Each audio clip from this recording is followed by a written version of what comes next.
Thank you for joining us on the ReThink podcast. And we're on week 2 of Psalm 23. We're reflecting on teachings and thoughts with verse 2, right? So you guys have shared that, and we'll get to that in a little bit. We've got some other stuff I think some good stuff and some important stuff that we want to share. So we've got these cards. What's this about? Yeah, so these are on the seats at all of the campuses this weekend. It's just an invite card for people. We decided to change the Sunday service times by accident. So No, that was intentional. oh, it was? Well, It's divine intervention. Yeah. Divine intervention. Very so now, intentional. now there's Unity. 9 and 10:30. 9 and 10:30 on Sunday. Yeah. Okay. But be thinking about, who you're going to bring with you and be praying about who you can invite. Yeah. I challenge you to just to pray that prayer. Lord, lead me to, direct me to someone that you would have me to share with. Yeah. Because he wants that. I think it's important to note that all the services are identical. Yeah, that's true. Friday night, Saturday night, Sunday morning here at Effingham, Friday and Sunday at Clay County. Those are all identical services, not a Good Friday service or something different. They're all the same. So We're not having sunrise service? And so you're leading that. aren't you? should we? I don't know if I want to say this to folks, but you really don't need to come to all of them.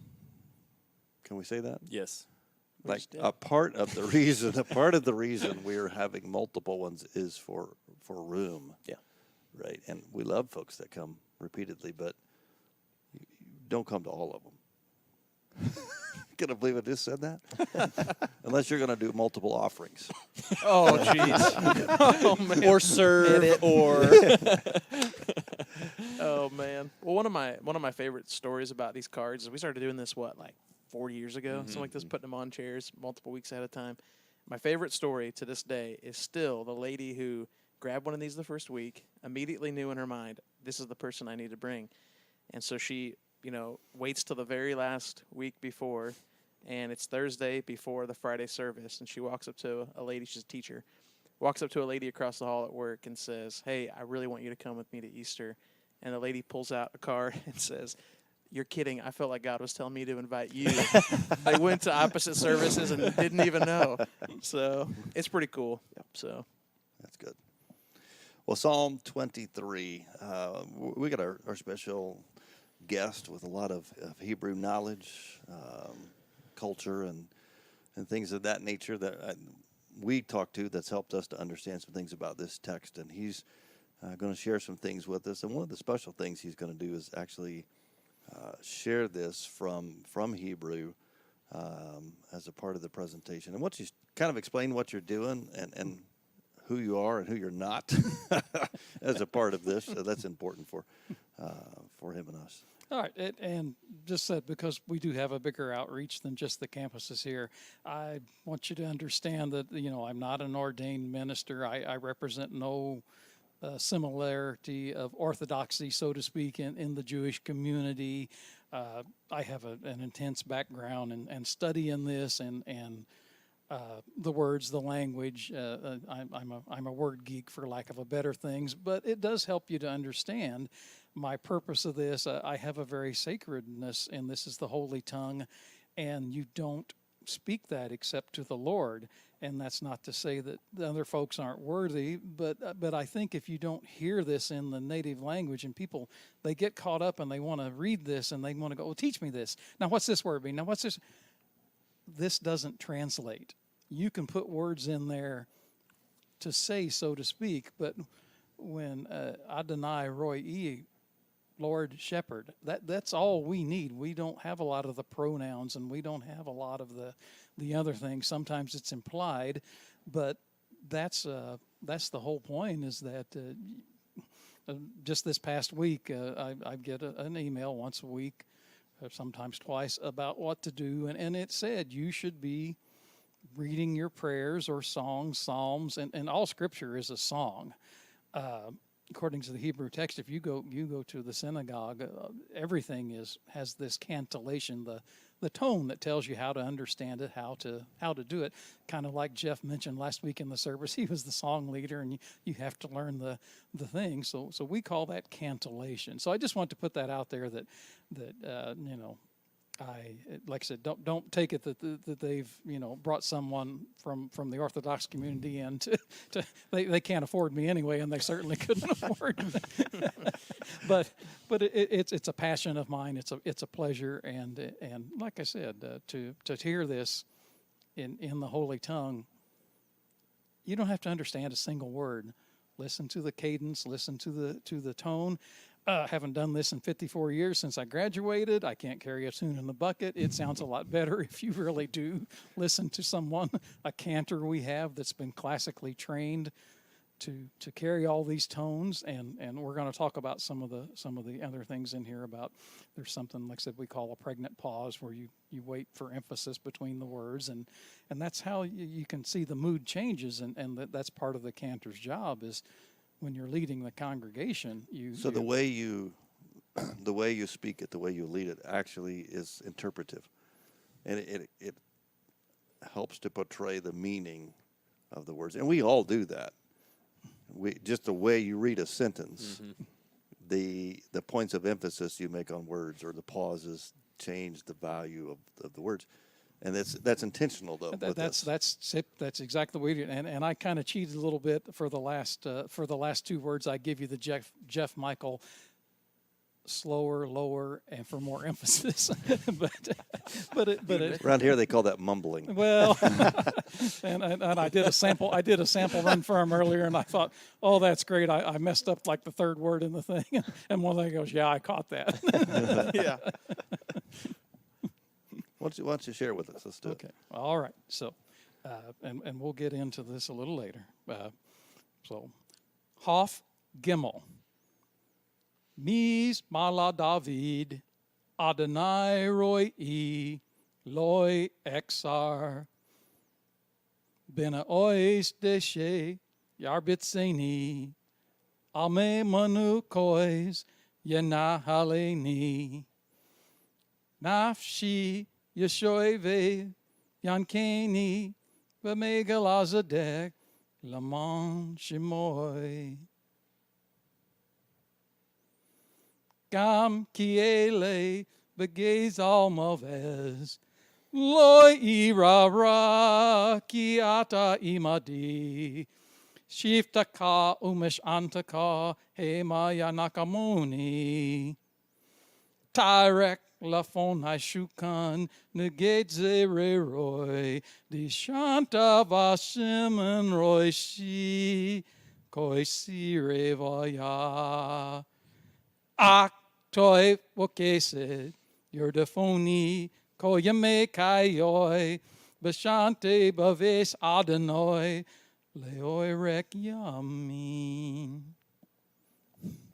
Now that's something you don't get on every podcast. Voice of an angel. Wow, that's sweet. That's awesome. So, I did get David. I picked that up, and Adonai, and then some other things that you shared there that came out. Probably all noticed the pause, and we called that a pregnant pause. It's that sense of expectation. Something's coming. Something really significant's coming. And okay, so we notice, and you mentioned this, there's a transition in the direction of the words there. So if you look, even in the English, you note that. The first three verses we're talking about God. And then you have that pause, and we're going to talk to God. That's a big deal. Just that simple switch in the message. I noted, Ben, I saw you marking that down. Yeah, I'd never, when you don't hear it like that, it doesn't always stick out. And so to hear that, I was like, wow, that's a big deal. And then, as I said, you all picked up on, of course, who could you miss when you start screaming, Loi E Ra Ra? That's basically your battle cry that, And that translates to? That would be, we would say adversary, I fear no evil, because, and it says, in English, it says, you're with me. Actually, Hebrew, it says, Shama, you're present. So his presence. So, it doesn't say bad things aren't going to happen to you, folks. It doesn't say, you're going to have a life of ease. And Doesn't say you're not going through the valley. Right. You're in the valley of But the so is shadow. he. So is but he. because Adonai Roy E, you're going to get through this. In my group on Tuesdays at lunch at the Harley Bar, we were talking about incarnation this week. We're doing core 52, 52 core principles of Scripture, and it was incarnation. Just that concept that God is with you, and Jesus is the incarnation, in the flesh, God in the flesh, God with us. That's a big deal. Mm-hmm. Ultimately, if he's with you, you can't lose. So it's a battle cry. Powerful. Other things you wanted to point out in that? Well, you brought up last week, there's 57 words, there's 227 letters. Now, Hebrew doesn't have numbers, so every letter has a numerical value. So when I started that and said Hof Gimel, well, that's 23. And those, even that, the numbers have meaning. So 20 Hof, and the symbol for it is to receive. You have your hands outstretched, and it means to receive with open hands. And then Gimel is 3, and that, of course, we could go for 10 podcasts on what the number 3 means in any language. But in this case, that one of the main parts is to reward or to nourish, sustain, which actually, when you get back to the 57 words, then that equates to the word zon, and that means to sustain. So here you're saying, Adonai, Roi, the Lord, not only is he my shepherd, he leads, he sustains me. People in I don't like to say in Western worlds, but it's sometimes hard to comprehend. Your version of sustenance is not the same as we're going to talk about later on about meeting at the table and all of that. What one person interpreted it to mean, it's like the wedding feast. Well, that's not wrong. I don't disagree with that, but we're talking more like manna in the desert. This was written to David. The next verse of it, or before you begin with the end, it says a psalm of David. To interpret that doesn't mean a song of David or by David.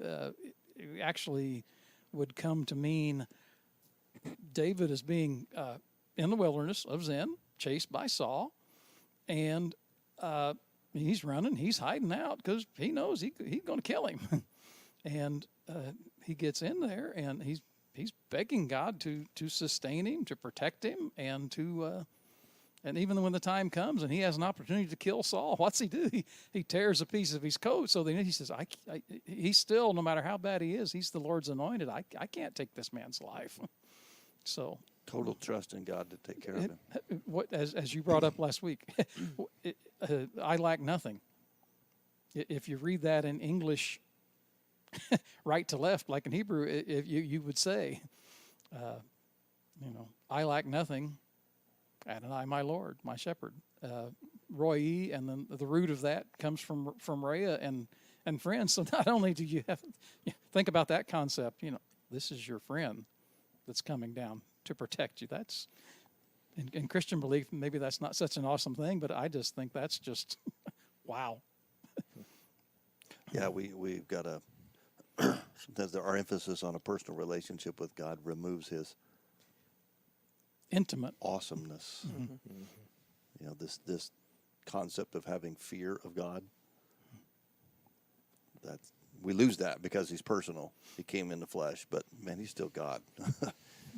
He's still God. Other thoughts, guys? I immediately want to jump to verse 2 because that's just hearing all that. Like That's because you've been studying it. For that's 2 very weeks. true. That's very true. The substance, verse 2. Go for it. Yeah. Well, I mean, when he says that he makes me lie down in green pastures, he leads me beside still waters. It's this picture of when I read, memorizing that growing up, right? You just memorize it because your parents are teaching it to you. But when I read that again, what caught my attention is he makes me lie down. Because really in the sheep world, if you will, no one can make a sheep lie down. The only way a sheep lies down if they have food, water, and they're safe. And so it's this picture from David that he doesn't make you lie down by force, but by favor. That he's so good that you want to fall under his lordship. I think it's just a really cool picture. Because of his provision, you have no Yep. need.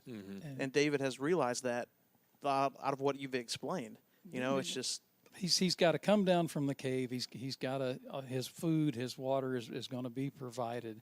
I want you to pick up on something quickly here. Andrew, I think you're the one with the kid that doesn't put S's on the words. What does he make me in green pastures beside the still waters? What you preached about in Jonah is perfectly true, Matt. He's a God of second chances. This is a multiple thing. This is not just the one-time thing. He's with me. Yeah. You know, when it says that he makes me lie down in green pastures, I think we get the imagery completely wrong, because we get the imagery of a green pasture being a fenced in, like, I was thinking of like deer hunting, because that's just where my mind goes, like alfalfa field, you know, like just sheep are good. grazing on everything that they could ever want.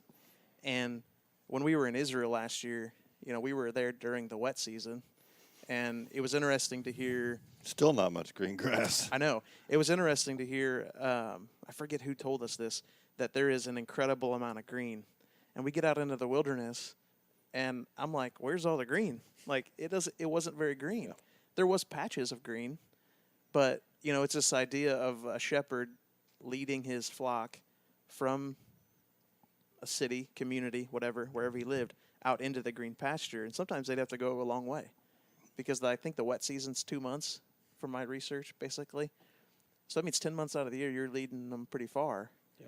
And, you know, the green pasture imagery in our mind is, oh, man, everything you could ever need. But really, it's not what it is. It's Sustenance is it's very what you different need when from- you need it. Yep. And when you and I were talking about this, you said something that caught my attention. You said the reason the shepherd doesn't lead you to knee-deep alfalfa is because he knows if he sits you down in that, you'll eat yourself to death.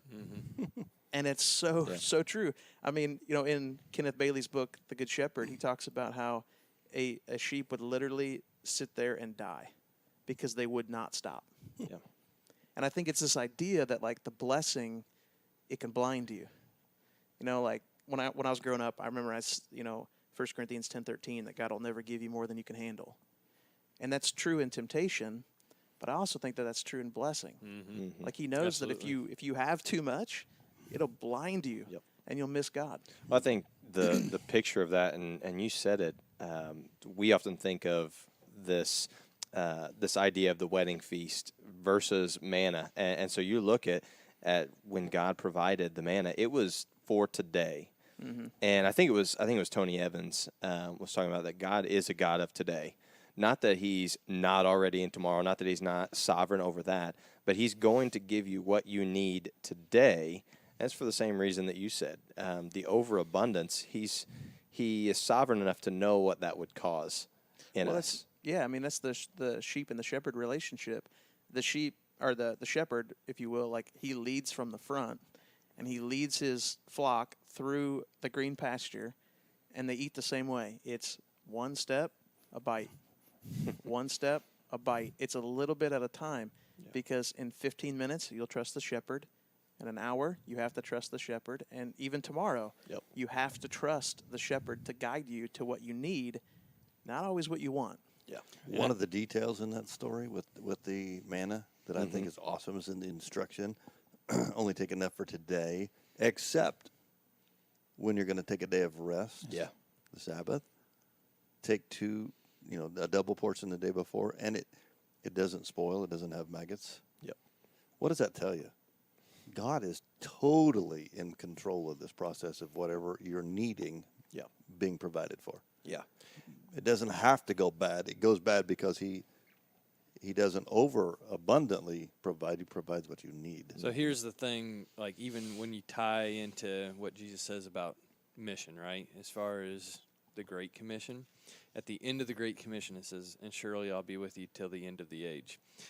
And so when you're looking at this picture of a shepherd, it's this constant following. It's not a sometimes following. It's not a sometimes I'm a part of the flock, sometimes I'm not. It's this continual following of the shepherd, because if you don't, you die. you go off on your own. And that's why it's so important when he talks about the 99 and he goes and seeks the one, because when you're out there by yourself, like Yeah. it's a bad deal.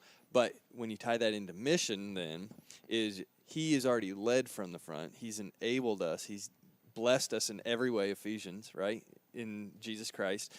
And so as we participate with the things God has already said he's going to bless, inside the flock, inside the gate, that's in John 10, right? As we follow him, he will be with us. There's a big key there. Like, we have to make a decision to follow after the shepherd. Yeah. Well, I love how he pictures here in verse 2, green pastures, still waters, food and water. What a sheep needed to survive, right? Protection from the shepherd. And, I think it's, if you took the entire verse and you put it into a sentence, I think you could say that if you want Jesus to feed your soul, you've got to let Jesus lead your life. Because I don't know how many people I've talked to who, That's going in my sermon this week. From Ben Farley.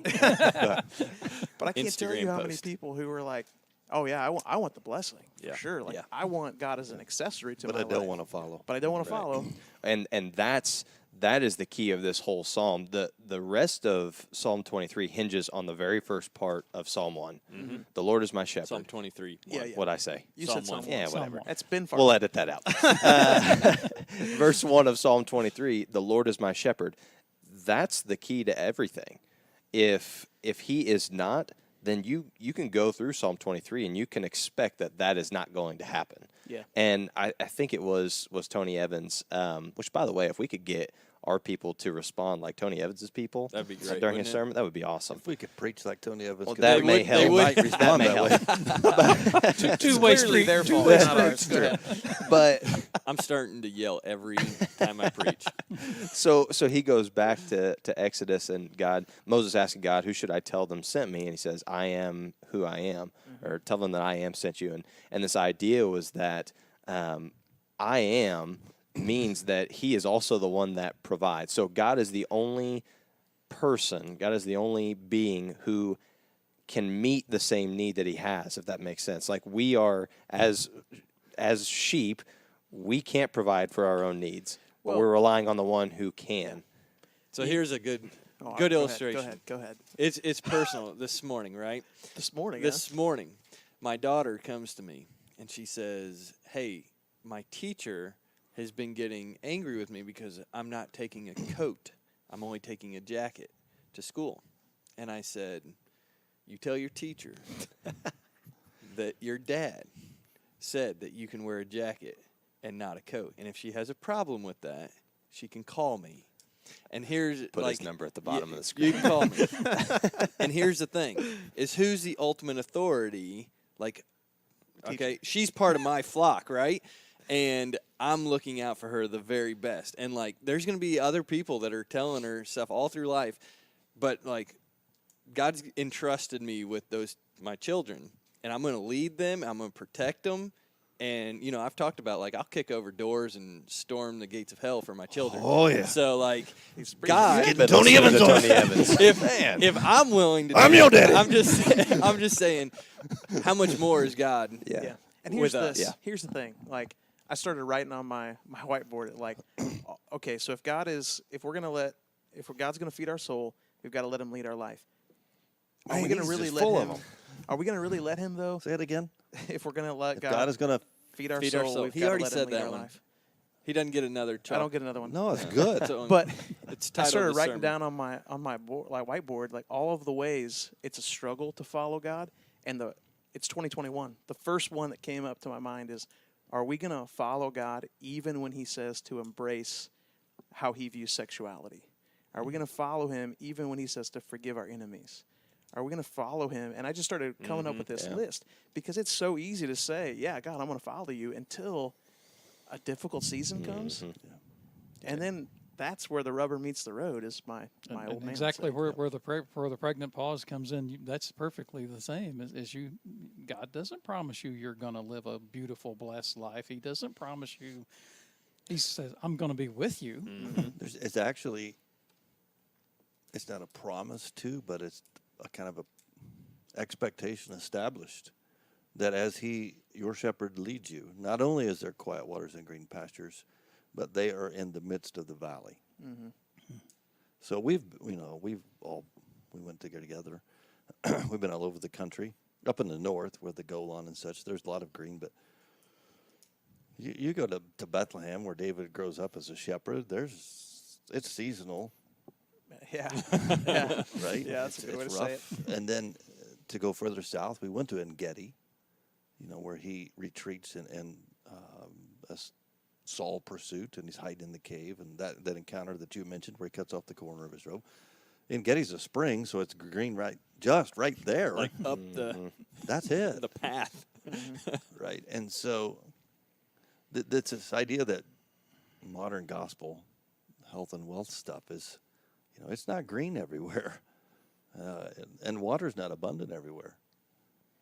It's kind of like Elijah, go to the brook at Kerith Ravine, and I'll take care of you with food from ravens. Thank you very much, but I'm not that hungry yet. Yeah. But eventually that's it. Here's the trickling brook, and it even dries up. Mm-hmm.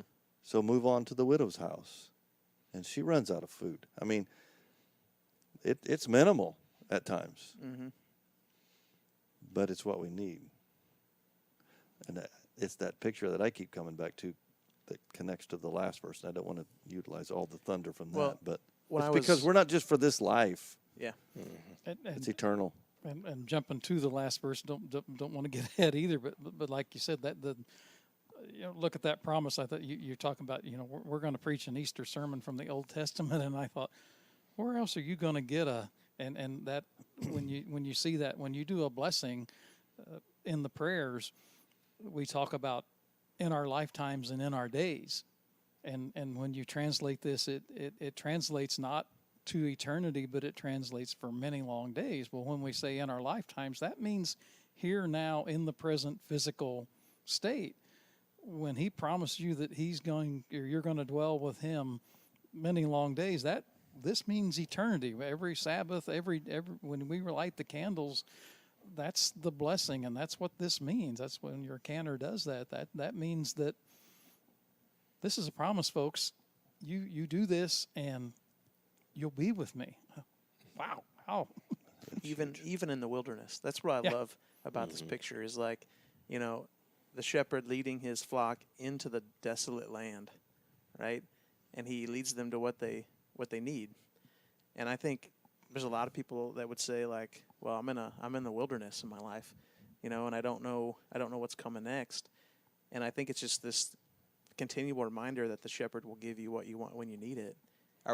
Give you what you need when you need it. And it all comes down to that trust.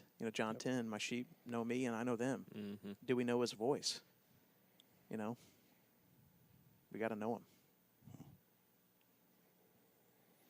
We could keep going for a long time. Should we? I don't know. Or should we save some for later? Maybe we should save some. Yeah. Let's save a little bit for later. A lot for later. So let's wrap it up. Psalm 23. Thanks for joining us on this podcast. We've got more to come.